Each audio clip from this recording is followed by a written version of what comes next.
Bəli arkadaşlar, necəsiz? Qarabağ takımının yeniden başındayım. Bu mənim takımımdır. Avropa Ligi'ndeyim. Bildiğiniz kimi baxın, necə gözəl kadrom var. İstediğiniz yorumlara yazın arkadaşlar, kimi alaq, kimi Muhammed Salah almışam. Ama Luis Firmino ne deyirəm, Suarez'im var. Başka kimi qapıya? Bizə bir dənə müdafiəçi lazımdır. Kimi məsləhət görürsünüz?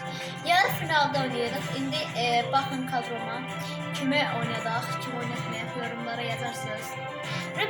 João Pereira almışam. João Pereira geçen oynadı. Onu almışam.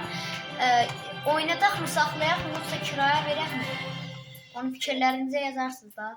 Zəhmət olmasa. Şimdi bir maç oynayacağım. Bir dəqiqə. Bir dəqiqə zəhmət olmasa. Fontumuz yaratmasıydı. Necə deyirsiniz, kimləri alaq, kimlər lazımdır takıma, yorumlara yazın da. Bir də bəyan atmağı unutmayırsınız, zəhmət olmasa. Baxın, Qarabağ yarı finaldır, biraz hatırlayın. PES 2013'te oynayırıq, sezon 21-22 sezonundayıq. Kim